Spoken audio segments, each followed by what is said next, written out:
was gonna wait for Dozza to get here.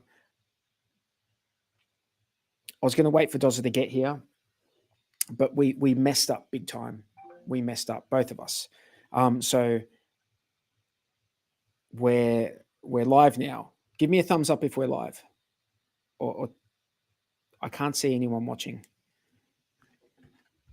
Let me see. I need to pump out the link, hey? Need to pump out the link.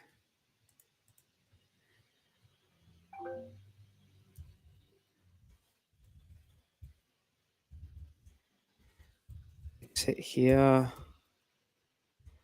and come back to live stream. Okay.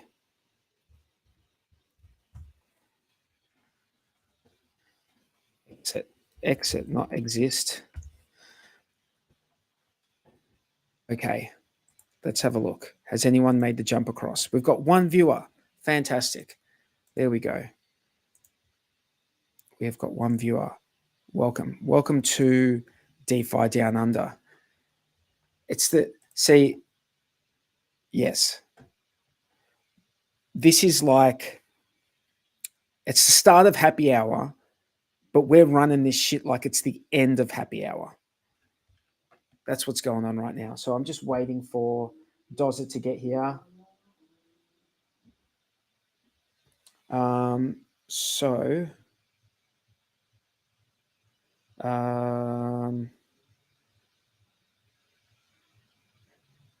Jump in. I'm live already. Okay. There we go. All right. So welcome to happy hour, the DeFi happy hour. Where we are, it's a Friday afternoon. So this is the time of the week on a Friday afternoon that people like to have a drink and relax. Thank goodness it's Friday. We've got some people in the chat. We've got Swizzle Sticks, the Mango Junkie. We got Ash. We got Crypto Claz. We got iBaseline. Welcome. I'm just waiting for Dozza, who's late to his own happy hour show. Where are you, Dozza? Come on, bro. Come on. I sent you the link. You just need to jump in. So I was actually telling Dozza before we went live that the reason that I was late to the stream. Oh, here we go. Hey, bro. Hey, how you going, mate? Late to your own stream, man. We're live. I just thought I can't leave these guys waiting.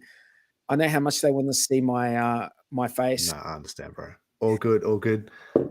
Yeah, no, apologies for that, everyone. I tried to stream it to 2 different channels, and I had like one set of comments, and anyway, botched it. So too many beers I won't on. That's what I said, dude. I said we're running this shit like it's the end of the happy hour. Yeah, not the beginning. Plus, I got punched in the head a couple of times yesterday. I got a fat lip, and got punched in the doing martial arts. Yeah. Were you wearing a mouth guard? I was, yeah. So yeah, maybe too many knocks to the head, but no, I can't blame anyone else but myself. I just screwed that. So, but yeah, yesterday, kickboxing or MMA? So it's MMA, yeah. So we were doing this drill where you're in like a rear naked choke, and like they've got their hooks in, like legs in, and they're just like striking as well. And so you start in that position and you've got to get out of it. So it's like the worst possible position to start in. When someone's got your back. Someone's got your back, hooks in, and they're striking as well. So it's not just BJJ, striking. It's striking as well. So I was just getting... What, do they have underhooks from the back? What's one over, one under? Sort of seatbelt, like as if they were going for the rear naked. But then so when you could strike, then MMA gloves? I could kind of... Yeah, MMA gloves, yeah. So anyway, the guy who I train with has just got no qualms about hitting me in the face, and he does it all the time. And I got bruises all over me and stuff. So, but anyway, that's just like par for the course. But now I can relax. It's Excuse been the pun. yes, that's right. But it's been a pretty hectic week, and yeah, I'm lots of actually stuff enjoying going on this. in DeFi. I'm enjoying this MMA talk, dude. Oh, really? Um, Yeah, because I yeah, remember you used to do BJJ as well. yeah. Well, I haven't done it for ever since COVID. I haven't done it, but I'm actually Awesome. making a comeback to the mat very, very Oh soon. man, Yeah, awesome. Yeah, I think it's really good for everyone. dude, Like, I love it so much. I love it so mm. much. I'm just wondering whether I need to take anything just for recovery, like whether I need to take some, um, like, because I'm an old man, dude. I'm an old Oh, man. bro, So, I'm old as shit. I'm bro, so old. dude. Can I tell I you feel old. that the years I have over you seem like not much? Like you're still in your 30s, right? I'm in my 40s. No, no, I'm 41. All right. Well, I'm 44. But Oh, well, there you go. I'm an old man, bro.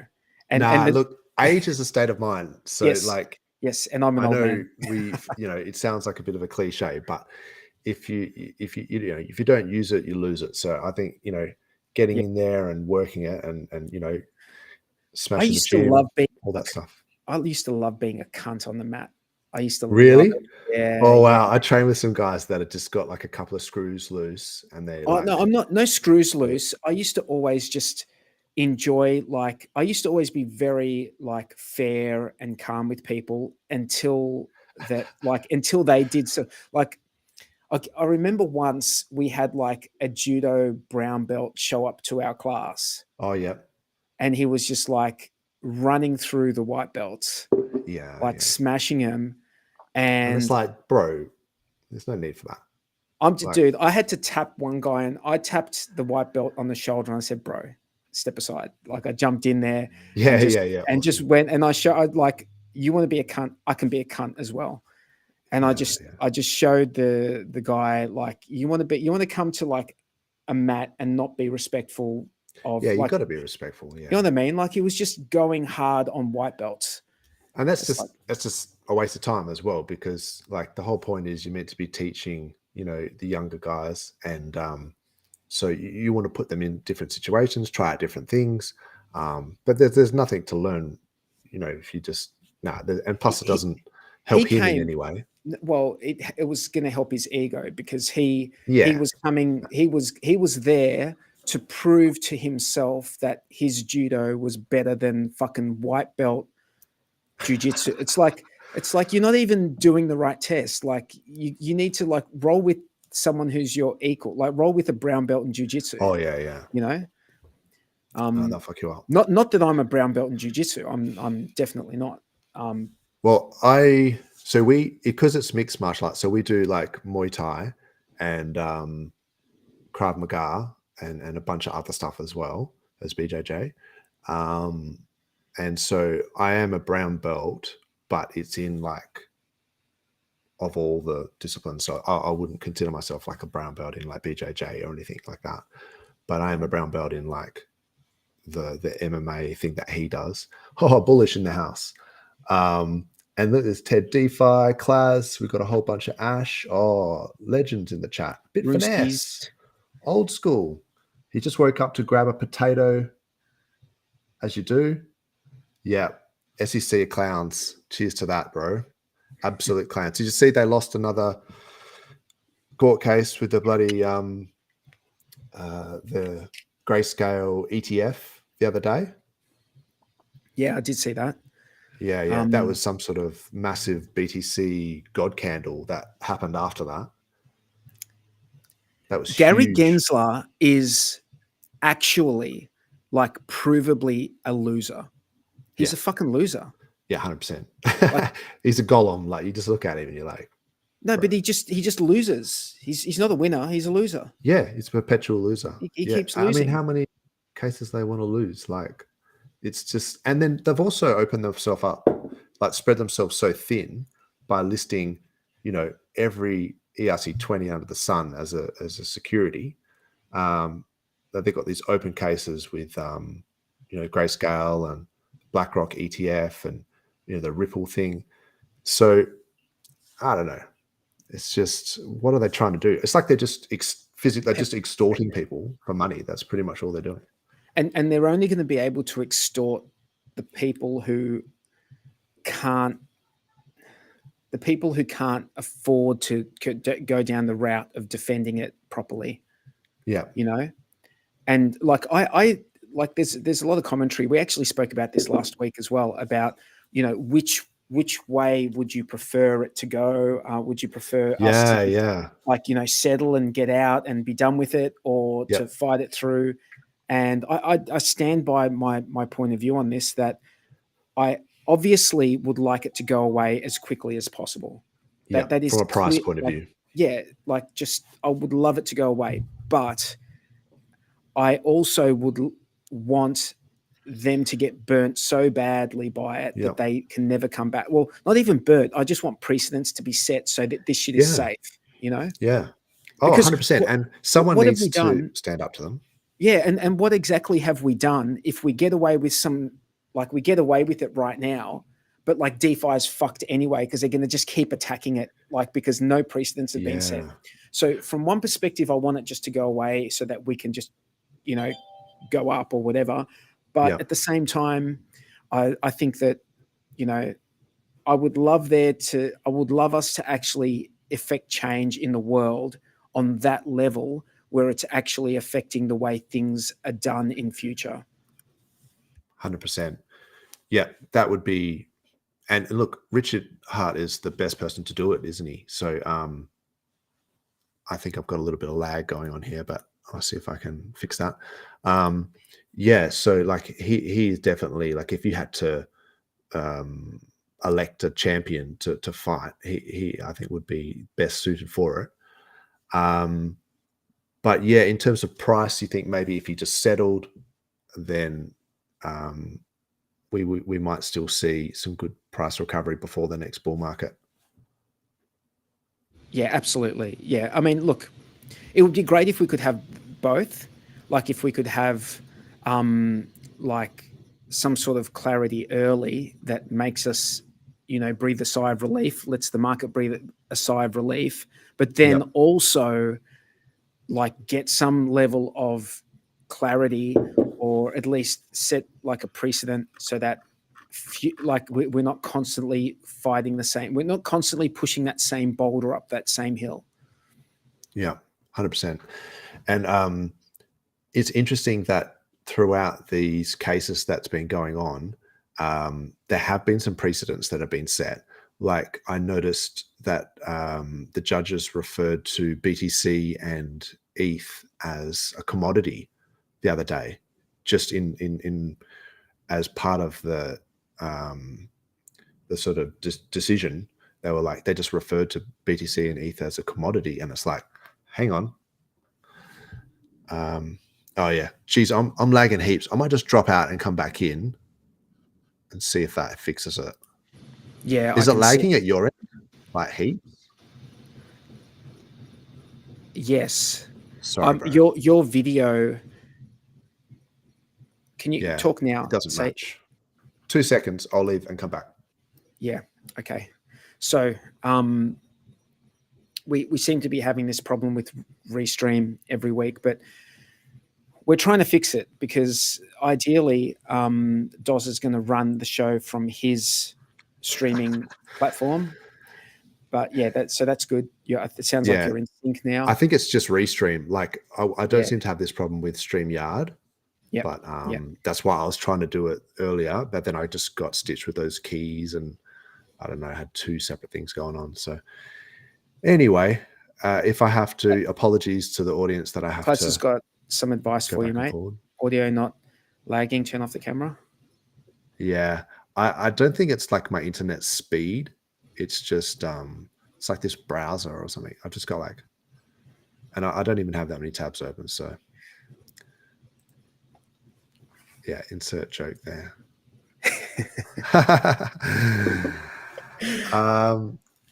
So yeah, what was I going to say? There was heaps of stuff going on. So it sounds like Grayscale are going to be able to turn into an ETF, and there's a bunch of BlackRock, like there's the BlackRock ETF, and there's a bunch of other BTC ETFs that are in the wings. Apart from the fact that I'm not sure that Spot. we want, spot ETFs, Cool, that are cool. being, they're going to be theoretically approved, They're the in only ones we September. want. Anything that's not a spot ETF, it's like rubbish. But I mean, so I'm a bit torn actually, because in some regard, if BlackRock has to buy up a bunch of BTC, it's going to push the price, but that's sort of twofold. One, BlackRock's going to own a lot of BTC, and do you really want these guys to have that much control? So it might be like a temporary price pump, but then the long term, are we kind of like giving up, part of crypto, like this DeFi idea to centralized, BlackRock? It's like, are we just compromising for short-term gain at our expense in the long term? But I mean, it's going to happen whether I like it or not. So this is a maybe good that's question. a moot point. No, I think it's a legitimate question to raise. It's a legitimate question. Like, do you it's sort of like, do you want the short-term gain? Yeah. Or it's sort of similar to the whole question of whether Richard Hart settles or goes along. 100%. It's like the same. It's the same. It's the same question we're asking ourselves: is do we want a short-term pump? But hey, Bluey, you're welcome to come in if you want, mate. Yeah, for sure. Yeah, chat. if Bluey can come the in, link's that would be awesome. in the chat, in the our chat.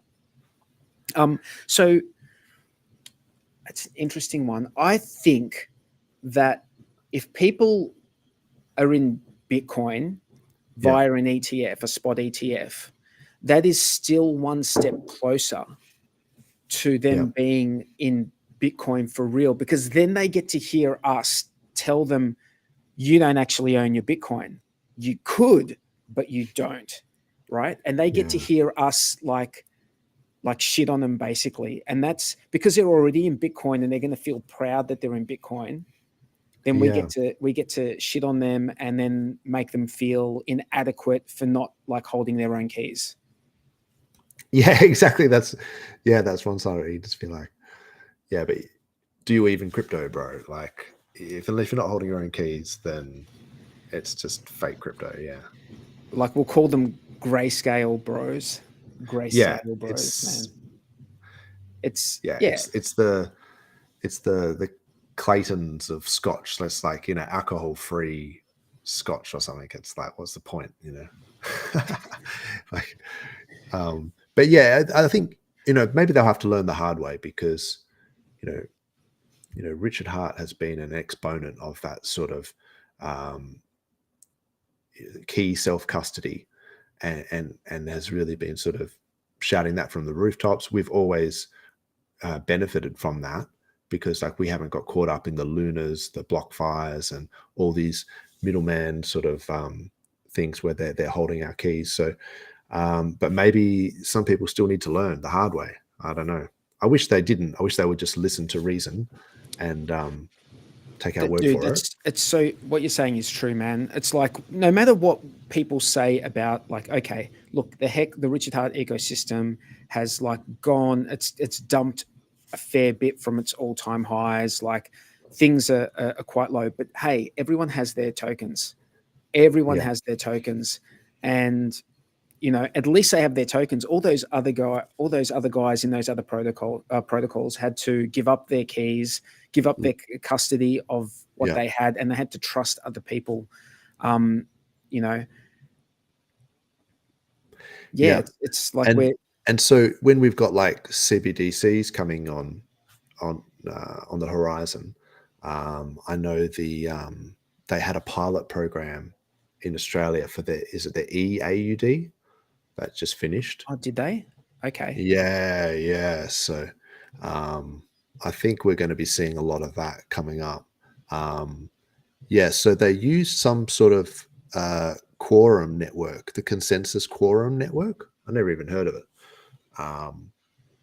But yeah, What is the that? fact that it's through Consensus, which owns MetaMask.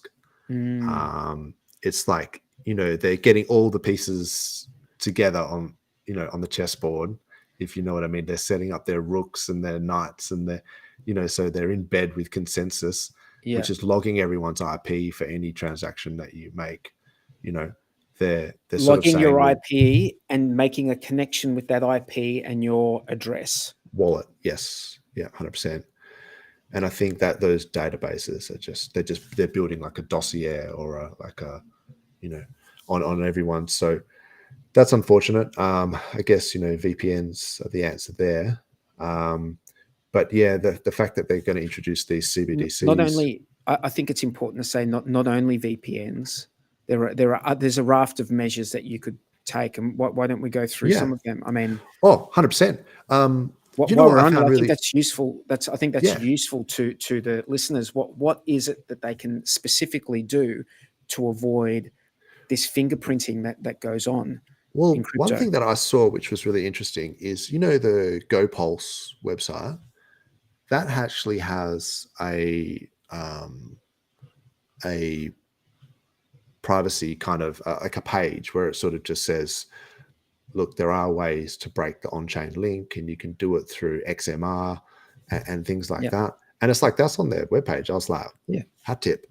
And there's other ones like the Beetroot has cross-chain bridge and cross-chain swaps and like a privacy bridge. So like Beetroot is pretty cool. Like using a wallet. Well, you don't have to use MetaMask. You can use other wallets like this. And we call it a keychain, shouldn't we? We shouldn't really call it true. a wallet. Yeah, it's not like your coins aren't stored in the wallet. We think everyone knows this, but maybe we don't. We sometimes have to clarify that technically you have keys and then that accesses the coins that are on the blockchain. So how you secure those keys in a hardware wallet, it's not actually a wallet. You're just putting an encryption on your keys, but the coins are never, in the wallet, so to speak. Those keys just access the coins that are on the chain. It gives you the right to move. Yes. Something to update the ledger. Update the ledger. Move it from one spot to another on the ledger. That's all it is. It's just updating the ledger so that who's controls what coins. So having another, keychain extension, for example, like having you've got your I suppose most people who are listening here will use like a hardware wallet, yes, and then just use that extension, that keychain extension, as a conduit to access dApps on the internet. Yes. So use a VPN, right? So automatically with the VPN, it's not going to be your IP address. It's going to be the IP of the IP address of the server you're routing through. Yeah. And if you're on Ethereum, like you don't have to use the default RPC settings that that's the other one in your MetaMask with the Consensus servers. Infura servers, that's it. Yeah. You can fully just, I've done that as well, and I've created my own Alchemy endpoints and just put it through there. If you run your own, if you run your own nodes, you can use your own endpoint for your own node from your own node, and then that is the highest standard, in my opinion, of what you can do as far as, because you're not even relying on, let's say, like a third party. It's your own node that you're broadcasting to the network from. Yeah, I'm just laughing at some of these comments. T-Bird, sup bro, and bullish. That's funny. But yeah, I actually did a video on this on the DeFi with Doza channel. The very first video I did was actually about creating your own RPC endpoints and things like that with Alchemy. And and the other one is the Flashbots. I actually used the Flashbots one on Ethereum now because I'm always paranoid about MEV bots, like sandwich Mm, bots. mm. And apparently, yeah, the Flashbot thing is. I'm I mean, been surprised you don't using run. CowSwap. I'm surprised you don't run a node, dude. Like that's Yeah, to me seems yeah, like it's it's well within disappointing. your like. It Look, is. I'm not currently running a Pulse node, but I run an ETH node. I run a BTC node, Yeah, and they're relatively low maintenance. I mean, what I'm running is very low maintenance. I'm using DApp node for ETH, which yeah. is extremely low maintenance and very like I user love Tap friendly, Node. Yep.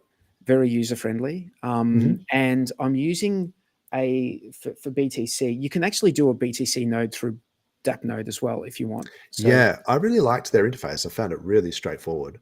yeah, Um, and I was really hoping that Dap Node do would Pulse. take on PulseChain, but yeah, There alas. was some dev chat like in the Pulse dev room. If you look up Right. DApp node, there were some people chatting about it. But I don't know. Like that was a while back. That was a couple of months ago. I don't know if other things have if it's been turfed to the side. Maybe it wasn't worth the while, or what just Yeah. wasn't worth it for them. But I would have loved Pulse to be on that. I would have loved it. Yeah, that would have been awesome. So yeah, there's a few things like that. But do you know what's But yeah, awesome about DApp node? Let me just make this one point. go for it. What's awesome about DApp node is that it's super easy to do like your HTTPS like RPC. Okay. So you don't have to be on the local network.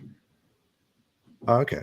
So it's like very user friendly to do that side of it, because sometimes that can get a little bit like funny with your router and then setting Yeah. up the ports and all of that sort of stuff.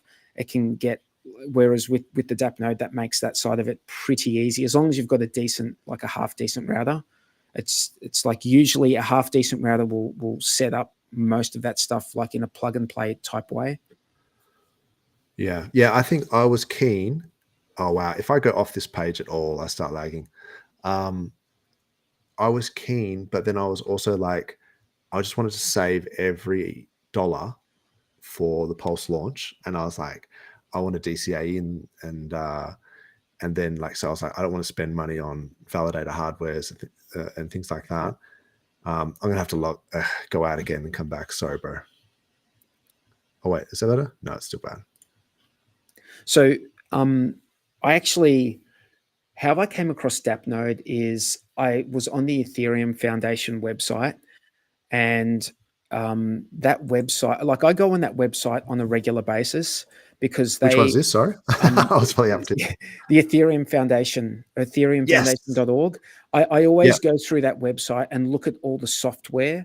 Like you should Yeah. always go. I reckon it's like a must. You should go there every month or two and just look at Bro, the I was looking at it last night. yeah. You look at the wallets, keychains, and then you can filter out you can filter them by the important things. Like you can say, I want this one to have like custom RPC settings or something like that. You can filter out like all the different types of wallets by what is important to you. Um, I- so I always go there and check out, and that's where I actually found out about DAppNode, just reading through their website. So it's always worth going there and checking it out. Where'd he go? Where did Dozer go? There he is, he's back again.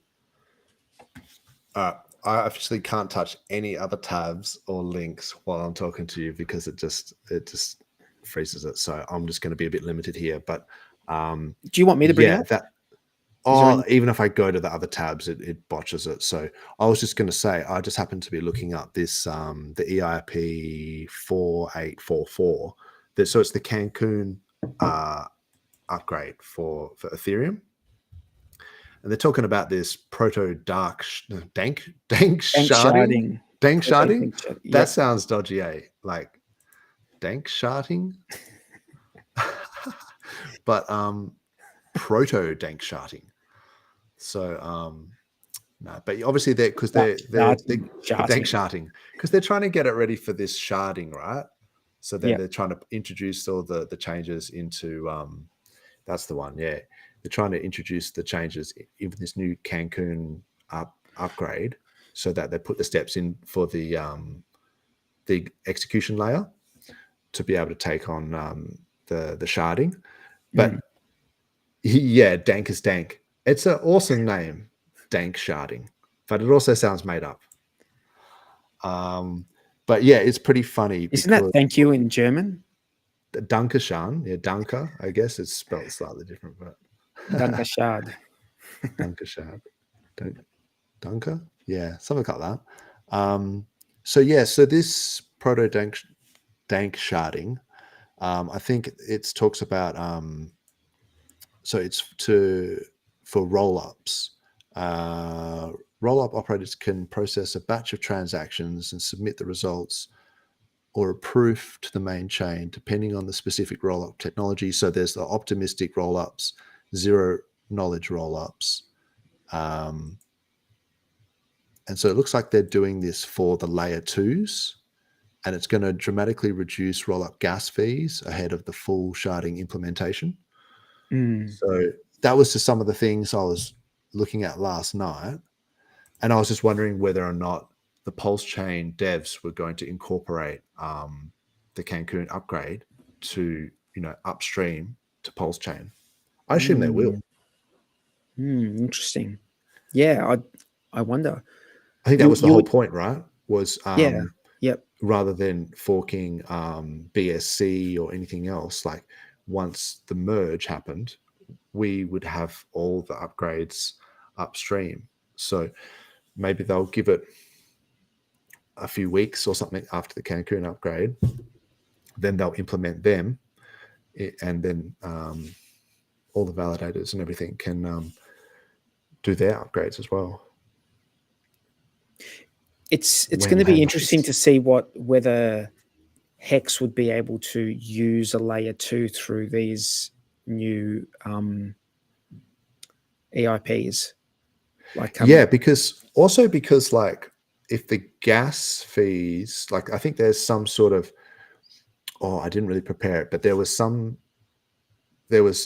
couple of things that were going to be in this EIP 4844 that could be utilized for I think Uniswap v4 and Uniswap X as well, and they were talking about there was some transition thing where it would basically be more gas efficient. Like how the S load is the issue with the gas with the hex stakes, because it does it for every. So I think Dipcatcher was saying that if basically the hex contract had been deployed after this EIP 4844, then it wouldn't have such tremendous gas issues for long stakes because of the economy of gas used in some of these new protocols. So that might be interesting. Not that we really have a gas issue on PulseChain. No, but we could do one day. We could do one day. The question that, you could migrate eHex to a new version of eHex once you've got these new EIP stuff in there that would actually remove the S load and long-term gas issues. So maybe that might be the resuscitation that eHex needs at the moment. There's so many like question marks, in the possibility and possibilities in that. Like it's hard to even, because that's kind of like how this whole like I was saying, the civil war thing with the PHEX EHEX, which I think is kind of a bit silly. Like people do whatever they want with their money. There's some advantages to PHEX, I think, in terms of LP on PulseX and fiat and other things. So yield farming with the PHEX side, I think is one pro, I guess. And obviously the gas to end stake and the fees to transact. But then on the Ethereum side, I think it would be remiss for people to just write it off and say, oh, because whatever, some gas fee thing, like that's sort of short-sighted. Like that, both can thrive, I think, for different network participants, and different people have different budgets and things like that, where gas may not be a big issue.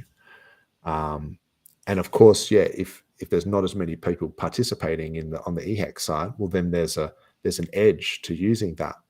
So I think there's always going to be a use case for both, and they can be different use cases. So, and that's fine because they have different networks and with different parameters.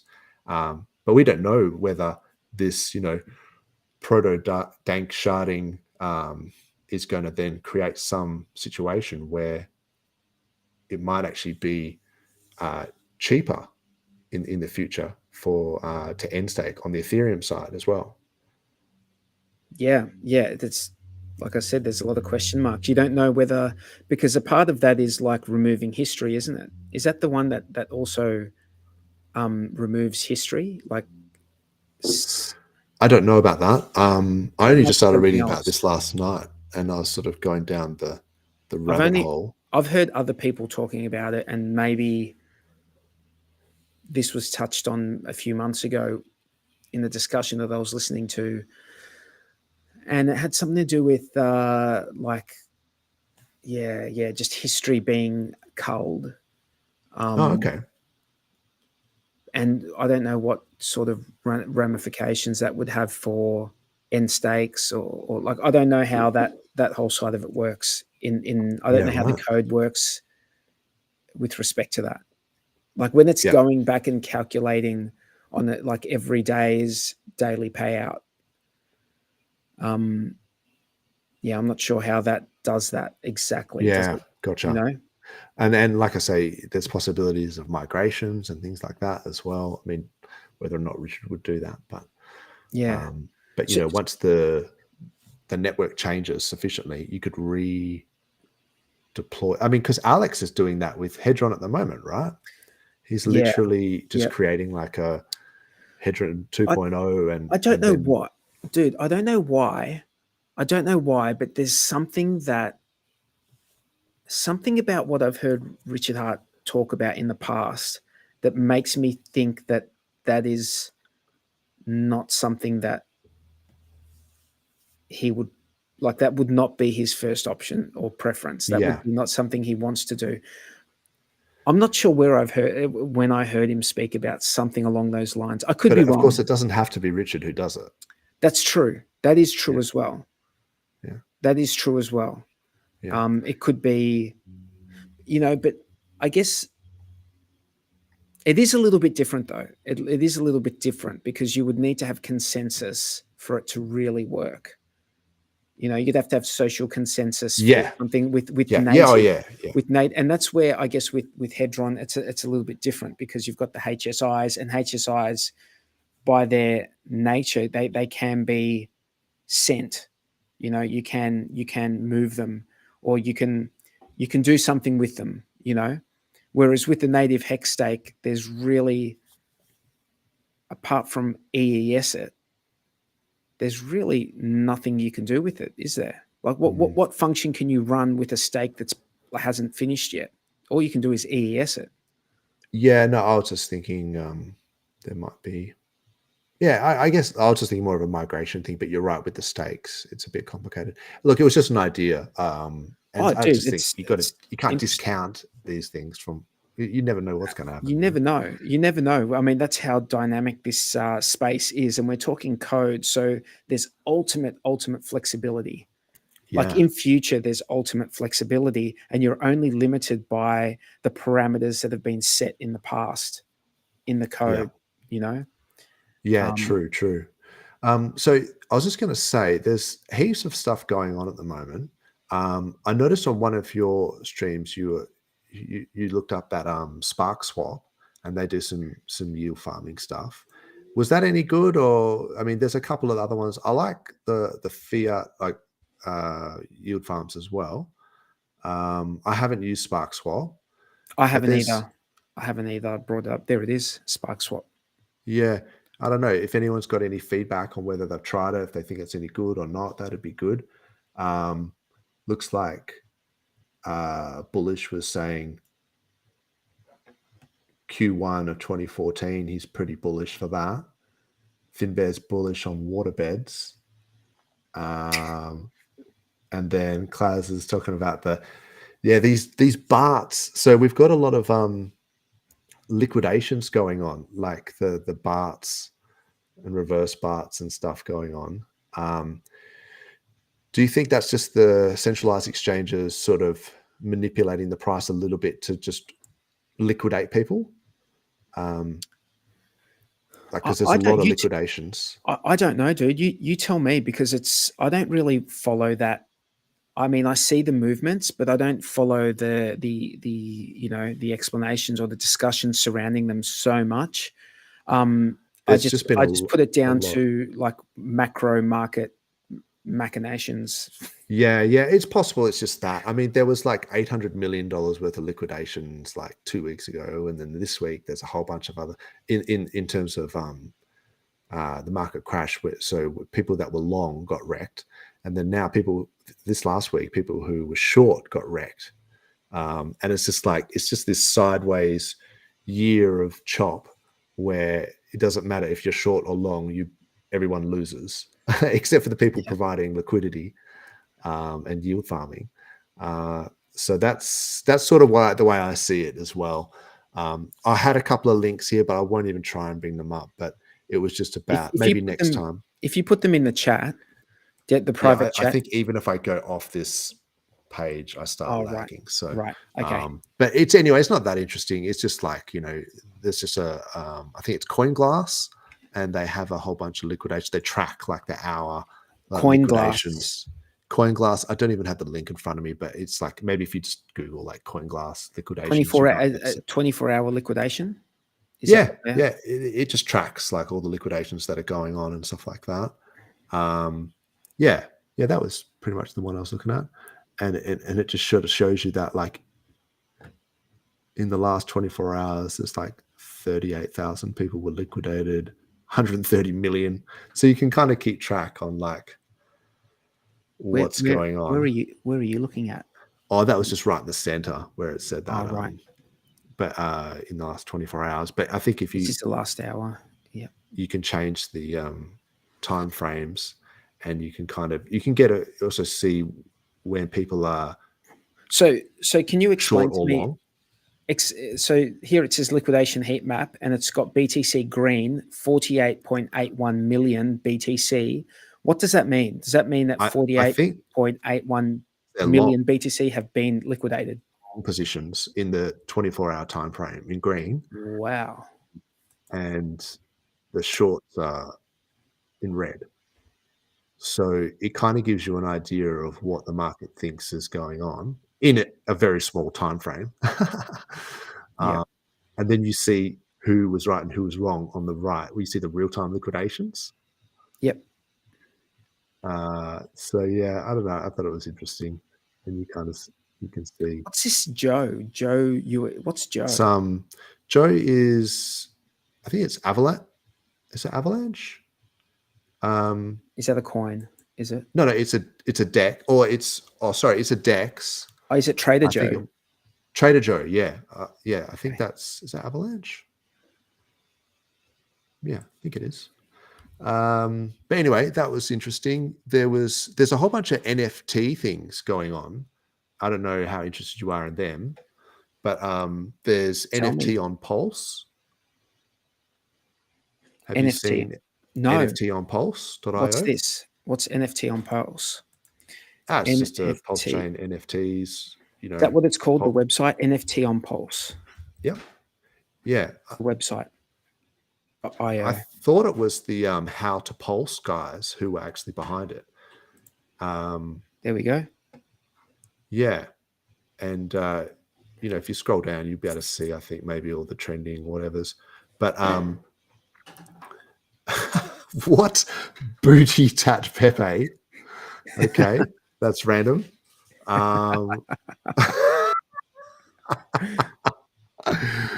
Anyway, I don't endorse any of the random junk that's on this site, but it's like, I don't know, it's people like, whoa, People like NFTs. There's another one as well. Maybe it's not so graphic. I didn't realize that was so graphic, but there's Yeah, another one. luckily our channel's set to over 18. Okay, cool. Try pulsemarket.app. Is that the one? Pulse Market. Yeah, pulsemarket.app / I think it's the Hocus Pocus guys. They also have, yeah. If you scroll down, hopefully there's no Pepe booty tap. The original sausage. What was that? Oh, there's a HSI there. HSIs. Yeah, look, I think. There you go. Pussycat Club. Everyone's a fan. The Wattses. Yeah, I mean. Is there a no? We are all the. Oh, there's Yeah, a they're Wattses Wattses. Yeah. So it might actually just index all of them, and I think some of them were not for sale from what I saw. Yeah, some of them are, some of them aren't. It just indexes all of them, and all of the forked versions as well. Because yeah, I had a couple of ideas early on. I think you were talking to Tangent about it, where you know, all of the forked NFTs that were for sale at the time of the fork, like when they were for sale on OpenSea, I thought if they're priced in ETH, and then that means they get priced in PLS, then you're getting like a 1.2 million X dilution. But I think the problem with that, so I think Ty was talking about it, Magic Carpet Ride. He was saying that because the front end contracts, the OpenSea front end wasn't forked, that there'd be no way to actually execute those sales. But I think there's another problem, is that they're still priced in ETH, even though the fork happened. The contract address was still ETH. So even though ETH became Pulse, it had a different contract address. So I don't think you were able to do that. But with the USDC ones, because some of them are priced in USDC, and I was like, that is the same contract address, and it would be the cheap one. It would be the forked USDC. Exactly. Yeah. And I was like, how do I, buy some cheap NFTs using the bogus USDC, if you know what I mean, for ones that were. So I'm still like not sure that that's possible. So I want to show you a website that I like. ETH NFTs. Yeah, cool, man. There's so much cool shit. I mean, I don't really get into NFTs, but I like that it's there. Like, I like the fact that people do like this stuff, and they might want to do it. So this website here, x2y2.io. Okay, cool. Now, there's one thing that this site does, which I think is awesome. It's you can buy and sell, like you can do an OTC deal on an NFT with someone at zero commission. So it's basically a private sale. You just have to specify, when you put it up for sale, you have to specify the buyer address. Okay. But there's no commission on it. Yeah, which is awesome. That's awesome. Which is awesome. That's awesome. No commission. Like, because do you really want to eat 2 to 3% exactly on the sale of a financial NFT? Yeah. And the answer is no. Just middleman. Yeah, for no reason. Yeah, exactly. I mean, it's like, think about it. You know, why would you want to give up 3% of a stake, for example? Yeah. Oh, yeah, doesn't make sense. You know what I mean? Yeah, it's when you start talking large numbers as well. 3% is a lot. A small percentage of a large number is still a large number. So there's also Bullish has got here beatbox.market in the comments. So I haven't beatbox.market. Is this another NFT place? Yeah, because he said NFT on Pulse, which we checked out. And then he's also mentioned beatbox.market. So presumably this is. Can I just? I'm just going to just put this disclaimer out there. We don't know these websites. We've been told these websites by people in the chat. I assume that these websites, none of them are malicious. I have no idea though. Yeah, So fair point. user beware. Fair point. Beware. If And this is like, if you're going to connect up your wallet, do your due diligence before you do. and I to don't be know. fair, this isn't even stuff that I am even invested in. I probably wouldn't invest in because I'd rather just stack PLS and Hex than muck around with speculating on NFTs. But I guess it's just like it does exist. This is here for people who are interested. You know what I mean? I'm not really like encouraging people to do it because there's any financial benefit to me. It's just like, this is cool. Sometimes I just like looking at cool stuff and then whether or not I use it. Like say, for example, you know how there was that weight thing that the Coast 0x guys were doing? Yes. Yep. So if you had, in theory, multiple SAC wallets, like SAC addresses that you had sacrificed for, and you got airdropped, or you could claim weight on multiple wallets, right? Yep. Then that actually was quite lucrative. That could have been quite lucrative. And then if so when the whole thing with that weight coin was like, at the time of the fork, you had to guess, you had to mint it before the actual fork. And the people who never minted it, there was this midnight bonus thing. So all of that, the people who didn't mint it, half of that midnight bonus went to their version of the 08, but then half got sent to the people who actually had claimed weight in the first place. So you get like a second round. So the people who have claimed, I guess, get a second round to claim more, if you know what I mean. Okay. So, and if you've got like whatever, is that something that's still in effect? Yeah.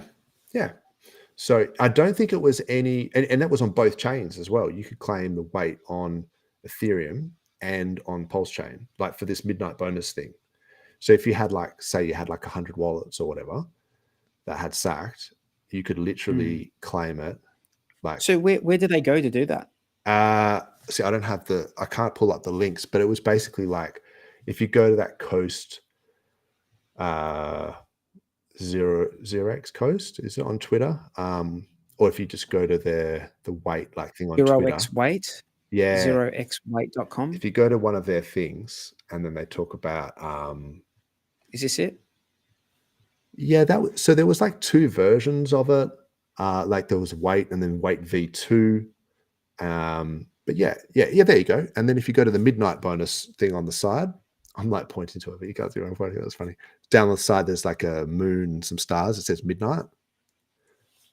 So if you've claimed, well, if you'd sacked from any of those things, then you could have claimed weight the first time.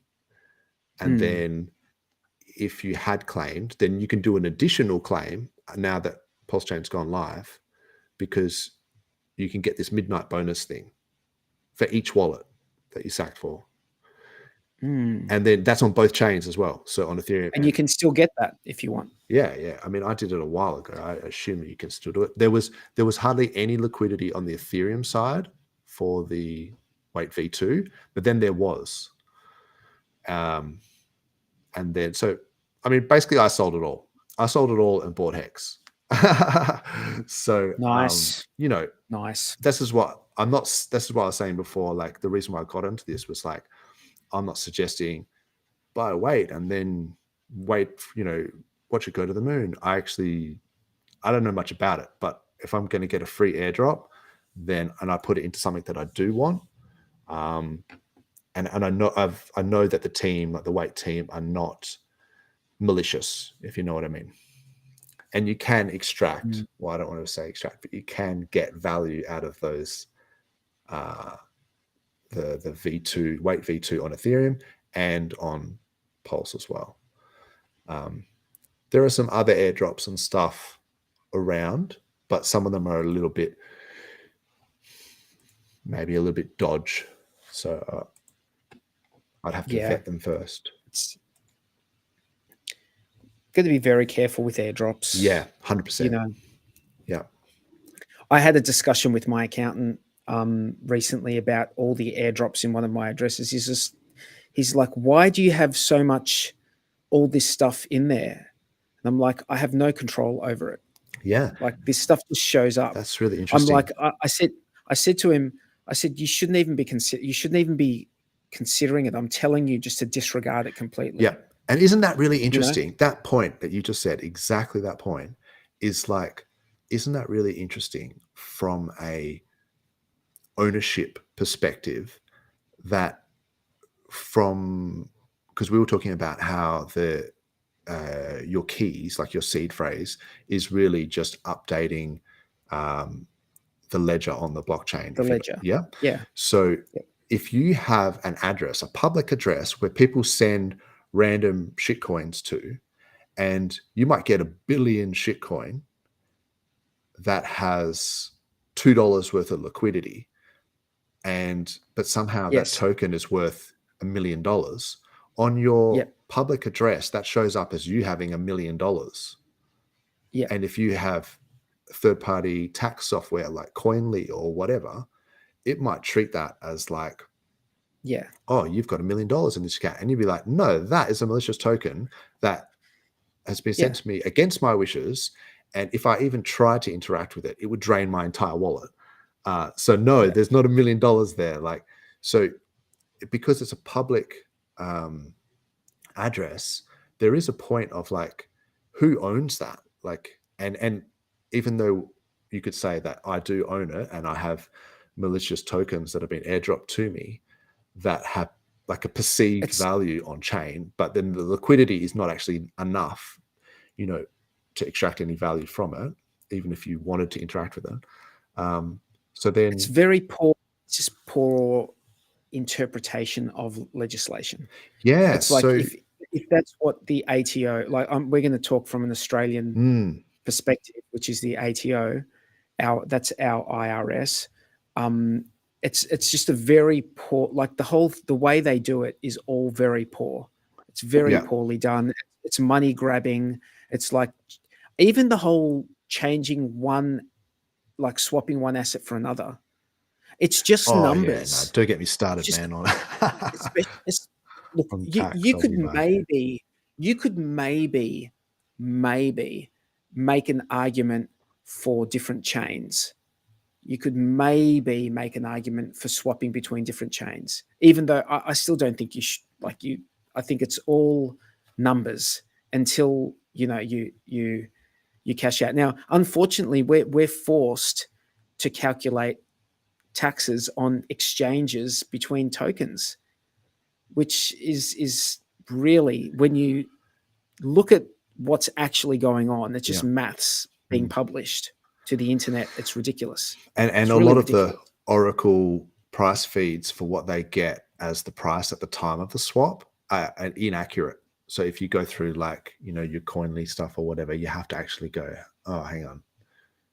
And then so you have to manually do everything because the automated stuff isn't good enough.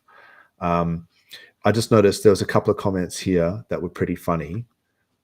Which one? I'll bring them up. Oh, no. Maybe you don't have to. Some of them are a bit. So Wall to Wall TV said that I sound like Tangent, which is pretty funny because I think that's true. But we actually are from the same town and grew up in the same place. So if we do have similar, we're from the same place. Australia is pretty big, but from where we're from is pretty small. It's like the most isolated city in the world. And then what else was funny? Oh, there was a bunch of stuff people talking about Wolverine, whether he's rugged, pulse dodge or whatever. I don't know. I never really trusted Wolverine when he was like, he had like a stance on something, and then he said that he changed his mind in real time or something, and then he sold. I think it was that Hedron, and it was like the whole just changing your mind in real time. Like that's an excuse. Like you just changed your mind. Like, I mean, that's fine. You let it change your mind, and you can do whatever you want. But like, if you told people but one he shilled. and then he yeah. When shilled it, and you then he sold shill it so onto hard, their yeah, heads, then that's yeah, just being disingenuous. Like, yeah. That's like using followers. It's basically what we hate about influencers in the yeah. space. Oh, It's the banter exactly what we hate guys, about influencers. those guys are criminal the way they do that. They're just like, oh, I've been looking at coin XYZ and I might check it out later. And you're just thinking, bro, are you just selling this in, like, you're trying to sell into that pump? They probably got given Yeah, those coins just for mentioning it. So yeah, that kind of shits me. yeah, yeah, yeah. So, you know, uh, no one's saying that influencers don't sell tokens, but when you like are a strident proponent for one particular like strategy Mm. or one token, and then you turn around and in real time it's and I'm not going to talk about him Nah, I don't specifically actually. because Yeah, I don't know don't know him him. from I bar don't. soap, so he could be a nice Yeah, guy, but it's hard to tell. Yeah, yeah. I'm just not.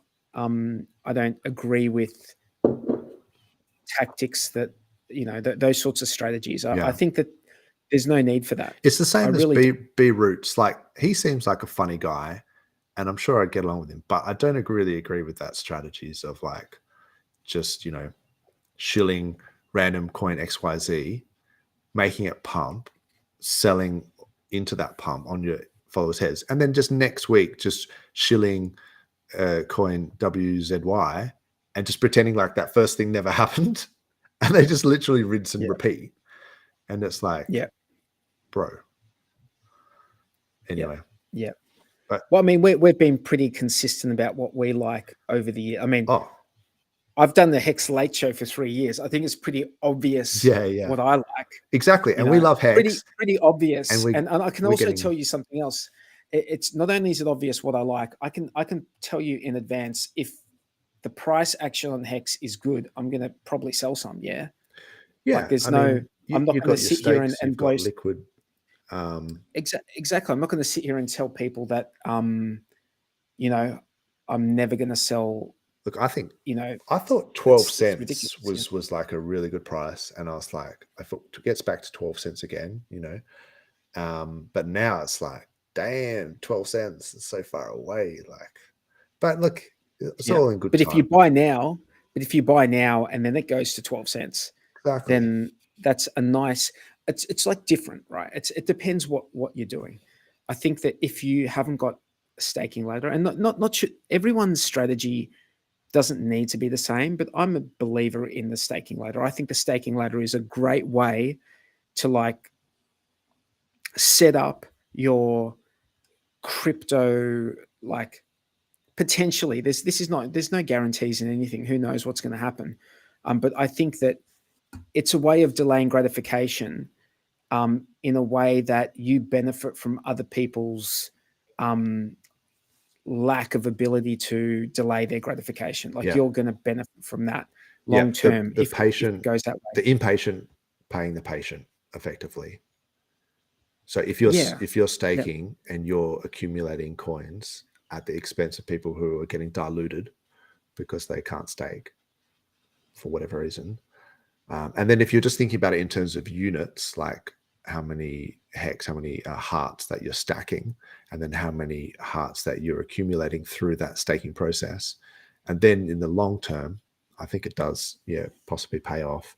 And that's not to say like, Bullish. I love Bullish. I think he's the champion. And he's saying, everything needs to buy even organs. I think hopefully he's not alluding to something else, but he was saying follow the volume, which is fair because, and you can still make money. You don't have to fade gains on, like, this is what he's saying, is don't fade gains on other coins that might be pumping. I think that's true, but also the issue I've had with the HOA and a few of the others, not so much HOA because that's got some decent liquidity now, but some of these coins have just got no liquidity. So you sort of see something pumping, and then you check the liquidity, and it's like people are doing $2 $5,000. buys It's and like, $3 yeah. buys, and you just So like, yeah, it's pumping, but it's eh, But hey, look, I understand there's a lot of people in crypto who are just they're addicted to It's a game. Like it's a being game to them. yeah exactly, that's exactly what it is, Yeah. and it's gamifying That's it, fine. and that's fine. Exactly, it's absolutely fine. I've got no problem with it whatsoever. Like, you need all of that. Yeah, You need I think all it's of that funny and as well. I more. think those orange guys are funny and shit like that. Yeah, But like, yeah. yeah, I'm sure. Like, yeah, all those. I reckon I probably know half of them. look, No, online, know half of them. it's funny stuff, and I like a good laugh. And I like memes, and Yep. I don't mind buying a couple of shit coins. In basically, if I do, I'll put them in like a wallet that's like, I almost don't care if it gets rugged. If you know what I mean, like that wallet will be like a particular degen wallet with Yep. not, because some of them literally do get, most of them are liquidity rugs. They're not, Didn't Pepe go down like I think or the Sammy new was saying that, Pepe. Yeah, I think it's just volatility. Like because but they it go went up. from didn't it go from 3 cents down to like 0.0 No, I something? think it went from like That's 3 cents to like 1.5 cents or something. So it was like a Oh, like really? a Oh, so it okay, wasn't a okay. proper rug. I've seen some proper rugs. I thought it went down 95% or something like that. Yeah, I yeah. think that's what. And look, bullish is right here as well. Like we've got really no leg to stand on because Hex is down 98%. So I do find like that hurts me a little bit because I can't actually take the high horse, the Clydesdale kind of go, this is real DeFi and your whatever meme coin is just a Yeah, joke yeah, yeah. because actually I'm not my I'm not coin shitting on that is other stuff. been I'm not wrecked shitting on any of that. and we Yeah. we I'm have not to. shitting on any of that stuff though. Like that's it's gonna be yeah, it's good. It's just some of us don't want to do extra stuff. You need to Yeah, also understand that. Like, some of us just want to sit back, wait for however long it needs to yep, be, buy dips, and then whenever it happens, it happens. We don't all want to be like playing this trader game. Like, and I understand there's a lot of people who want to play it and they find enjoyment in doing that, but I got no problem with it at all. I'm just saying from my yeah. perspective, I'm I don't have probably halfway I don't in have time between. for it either. Yeah, so I'm in between. So I agree with bullish that the the best most lucrative outcome is not necessarily to do nothing.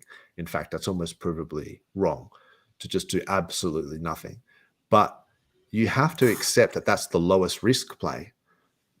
Then you have risk management, right? So then if you say you do something and then you make a play, you could get it wrong or you could get it right. So you're accepting some risk and for the potential to get some gains. And then you can go to the full spectrum of like maximum risk, maximum volatility, maximum changes, and you could get maximum return, but you could also get maximum wrecked as well. So I guess the do nothing may not be the most lucrative, but it's certainly the lowest risk in that risk spectrum. And that's It could potentially be the most and it lucrative could as well. also be the most lucrative. That's That's the true as thing. well It's not like we're talking about like some sort of in the long term. legacy traditional, I'm just going to go with the safe 5% per annum, Yeah, and I'm true. guaranteed. This is like just sitting and doing nothing and forgetting about Mm. your keys for like 5 years might be the best fucking thing you ever did. It You might know, be. I it might still be, think that doing something is better than doing nothing. But like, but Eva, you're sort of agreeing but when you you did say do that you buy something. dips, like you're You know what I'm saying, saying? no, but when You you're got to buy saying, something along the yeah, way. because you're Yeah. buying dips, right? So you're doing something. You're not just Yeah. buying something, stake it out, and just walk away. So, but you're actually buying dips, and that I think that's doing something. But I think that actually makes a big difference as well. Like, and it's really counterintuitive to actually go against your emotions to kind of go, oh no, massive red candles, we're Yeah. wrecked, and then to actually buy into that. This It's hard to you do. you Some people have an advantage, like, and I'm not sure if it's a genetic advantage Like a risk or tolerance.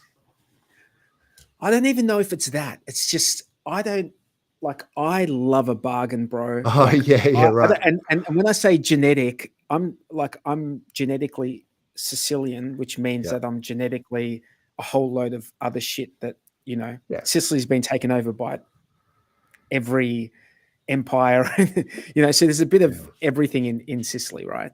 But when it comes to getting a bargain, there's an enjoyment feel at the core of my being, which I can't Yeah. replicate in any other way. And there's only one other person who I've ever, in my family, at least my auntie, who I've ever heard talk about getting a bargain with the same amount of deep, like, pleasure that I get out of it. Like, Pleasure. I get Yeah. so much pleasure out of getting a So bargain. that's a dopamine thing, right? You Yeah, realize what's dude. going on I there. You're know. getting Yeah. dopamine from the bargain.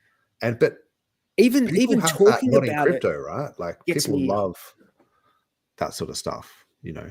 So, Like so you I'm see, spending money at the bottom, and I'm spending the money, and it's when a lot of people are fearful. But if you've been watching a market for long enough, you mm, get, like, I got that feeling you get a when, feel for it. You know what's good value for an asset. Yeah. yeah, and it's sometimes you get the feeling, or I get the feeling, and it's, do you know when I know I've got it? It's like when I wouldn't have spent more than I'd like sort of limited myself, and then let's say it goes lower, and then I get that feeling where it's like it's so low now that it would be irresponsible of me not to ape in Yeah, and right that's now. what I was talking about with the validators, where when you asked why I haven't done it, was because it was like, I'm going, for me to just fork out a couple of grand on hardware, I should just be aping into Hex. And then it hasn't turned out, right? Like, obviously, maybe I've made, I guess, overcommitted in that area, and that's my mistake, which I'll happily accept. But yeah, there was that point where I was like, it's so low now that, like, I just want to put every last dollar in I can find. And as it hasn't turned out the way that I thought, but that's okay. Um, but yeah, that idea of, like, when you track an asset, right? So I find this a lot when we were going to go buy a couch, you know, or if you go buy a TV, or it doesn't matter, a house, a car, a boat, doesn't matter. You get your eye in, and you start off, you think you know what a good price is for something, but it takes you ages to kind of actually refine what you know is, like, good specs, good parameters for whatever that asset is, where you kind of go, okay, this is good value based on these metrics. So some of the time that we've spent in the bear market, you know, when the price hasn't moved much, I kind of think of that time as being like an investment as well. So you've Mm, invested your time, but what you're getting out of that is you're refining your craft. You know, you're sharpening the blade. You know, you're upping your skill level yep. to a point where you are actually gaining knowledge and gaining, and you're refining your price on certain assets, and you know the true value. Whereas someone who just comes into a bull market be like, oh, this is an awesome price, and I'm just going to ape in, and then yes, I made a 2x, and you're kind of going, oh, that's cute, but yeah, you know, Yeah. so you know what it's actually worth because you were there during the bear. And I think that's like a feather in the cap, you know, because I mean, I left in 2017 when it crashed. I just walked away. I was just like, oh well, I lost some money. I just was like, Yeah. see you later. And then I just basically missed out on I followed it Hex when it down started. because I got Yeah. in. So I got in at the end of 2017. So I got in yeah, at the that's top. pretty much what I did as well. And then I made some gains and then just got wrecked. And then I was just like, put it in BNB. I was just like, oh, screw it. And then that actually did well. And then I was like, oh, I've actually got some money again. And I put it into Dodge or something stupid. But like, because I wasn't paying attention, I missed out on all the opportunities that presented themselves. Yeah. So I kind of like to think that if, you know, the money that you make in the bull is because of the effort you put in into the bear, it's about sort of being aware of opportunities and sort of stacking, you know, and things like that, accumulating in the bear. I think that's actually the key, because if you wait for the bull, it's too late. Yeah. Yeah. That's You've got true. to get early. There's some comments here in the chat, so might have a look at some of these. Oh, I had a boating accent. Yeah. Klaus is saying, sorry to hear that. I think that's a common euphemism, a boating accident. It means you've lost your keys somewhere. Yep. I think Dan might be fine. Klaus is saying, sorry to hear. That's funny. Black Swan for the Fed. I mean, yeah, we've had so many black swans on swans, like the tangent thing. It's just like they're not. Are they even black swans anymore? This is what it is in crypto. And I mean, where I come from, black swans are the norm. That's the weird thing. It's like we've got a black swan on our state flag. Oh yeah, that's right. That is right. Yeah, so black swans you're are like ready. You're ready. We see black swans all the time. You guys are made for crypto. Yeah, we're just like black swans, no big deal. I see them all the time. Oh look, there's some baby black cygnets over there. All good, or like it's not uncommon. So, but yeah, I'm getting to the point where you know how there's that thing where good news in a bear market doesn't really do much, and bad news in a bull market doesn't really do much. I think that's kind of like what's going on at the moment, where we've just got this like this extended sideways motion where just all news is sort of like pumps for ants and then dumps for ants, and it's just sort of all it's doing is just liquidating people, and the centralized exchanges are making money from the liquidations and all the leverage that's out there. And then the only people really making money are the ones who are yield farming, liquidity providing, and accumulating. I got a question for you. Have you seen this? I haven't. Awesome. But let's check it out. So the left-wing lunatics are trying Can you hear that? Yeah. The left-wing lunatics are trying very hard to bring back COVID lockdowns and mandates with all of their sudden fear-mongering about the new variants that are coming. Gee whiz, you know what else is coming? An election. They want to restart the COVID hysteria so they can justify more lockdowns, more censorship, more illegal drop boxes, more mail-in ballots, and trillions of dollars in payoffs to their political allies heading into the 2024 election. Does that sound familiar? These are bad people. These are sick people we're dealing with. But to every COVID tyrant who wants to take away our freedom, hear these words: we will not comply. So don't even think about it. We will not shut down our schools. We will not accept your lockdowns. We will not abide by your mask mandates.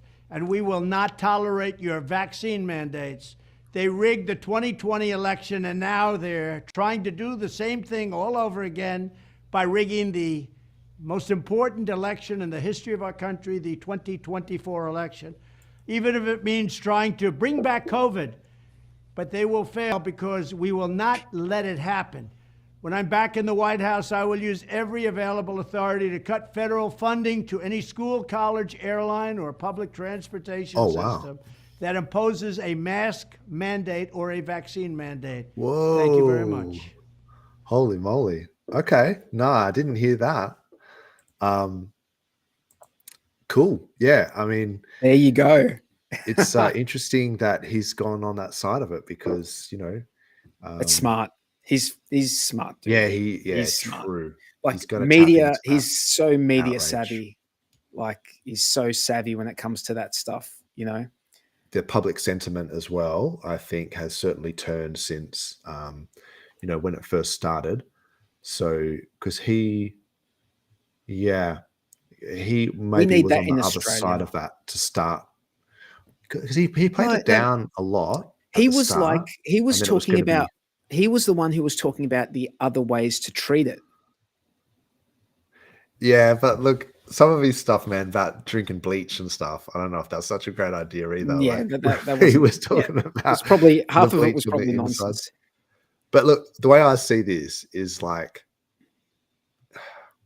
it almost doesn't matter who's in power. Like, if you know what I mean, because they're going to do whatever they want. At some level, the POTUS doesn't have. They're a little bit impetus. because there's a lot of stuff that Obama wanted to do when he was in power. And he was like, I'm going to shut down Guantanamo Bay, and I'm going to do all this stuff. And then he got into power, and then he never did it. And it's like, I don't doubt that he wanted to do it, but I wonder whether Congress or whoever wouldn't let him do it. So then you kind of wonder, well, who's running the show? If you've got someone who's adamant and is saying something, and then when they come into power, they don't actually execute that, you're sort of thinking, hang on a tick.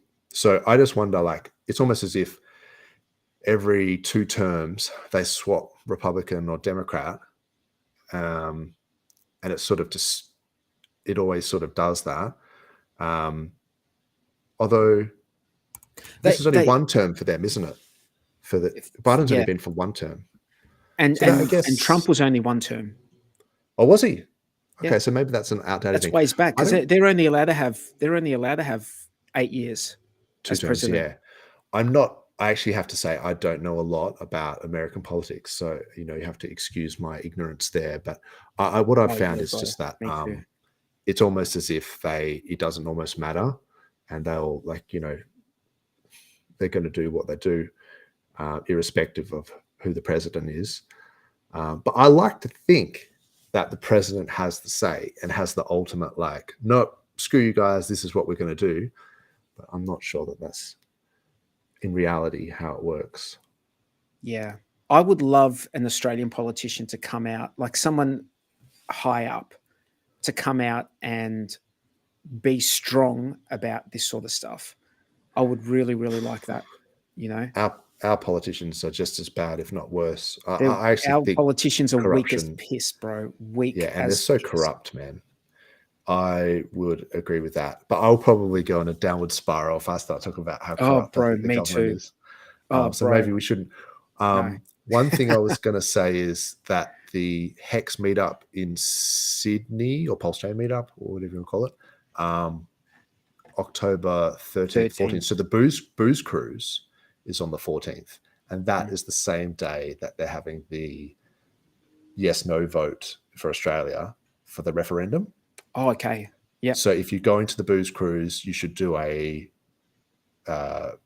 postal vote, so you don't have to muck around on the day. Is that something that you would discuss, or is that something that you would discuss publicly, or do you? My political leanings towards that. Look, I think it's fair to say that if they're going to have a representative to represent Indigenous people, I just think, why aren't they already representing Indigenous people? Like, they should already be doing that, right? Like, aren't they representing Australians? I'm ideologically it's like they're admitting that they're not representing them. Maybe they should be representing them. Maybe that's the problem. I'm ideologically, I'm not against recognition in the Constitution. I'm for that. I think that makes a lot of sense. I'm ideologically against any extra forms of government, bureaucracy, legislative power. It's just the money. I mean, how much are they going to spend on this referendum? I'm just against that ideologically. I want less government. I don't want them to add in new layers of shit that they think is going to make something better. I don't think any of that's going to make better. Actually, you know what? Maybe we should get rid of a House of Parliament, like not add in extra layers of shit. Like, you want to have a vote? And the money that gets spent. Let's vote on getting rid of politicians, not adding more. Well, they just got a pay increase, 3.7%, some ridiculous increase above, well, maybe not above inflation, but above like the 2% that they normally get. I think it was the highest increase that the politicians have ever had in a pay bump. And I mean, it's just like, how much money goes into that referendum? If you really care about, helping Indigenous communities, rural communities, take the money from the referendum and put it into initiatives in rural communities. Like, that sounds like the logical way to do it. But it's like they want a virtue signal and have a big pat each other on the back moment rather than actually doing anything. But that's politics, man. And there's always going to be. I'm not an expert in that. So, what I was going to say is, one thing that I maybe not expert in, but am keen on, is I think Jake Lund is has got a Muay Thai fight on this Saturday, I think. Oh, does he? Yeah. So you should just shill that. If you go to Mayo's Twitter, it's like the Muay Thai League. I've got the link here, but I'll probably get I can try and get the link for you. Let me just bring it up. I'll put it in the private chat. I'm pretty sure I've got it. Where is it? Yeah, I'll put it in the private chat, and then. Oh no, I didn't get too wrecked. Oh yes, I did. 2 secs. Okay, can you see that? No. Oh, he's gone.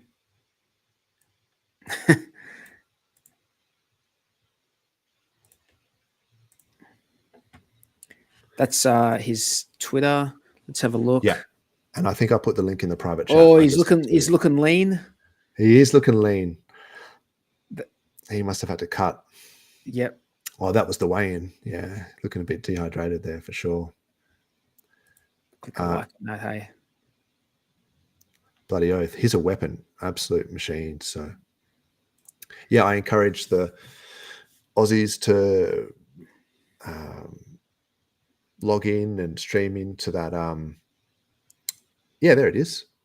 And then, but yeah, he's normally, I think, the main card. So they go for like, they might start at like 4 p.m., but it's not until like 8 or 9 p.m. by the time he fights. Yeah. So he's going to be the main card. He should be the main fight because he's like, isn't he? What's he got at the moment? He's got like all sorts of belts. He's got the diamond belt. He's got all sorts of things. Yeah. Well, I like Ash's confidence in me to do a fundraising for Hex victims, Dozer versus Lund. Lund would mop the floor with me. Absolutely mop me.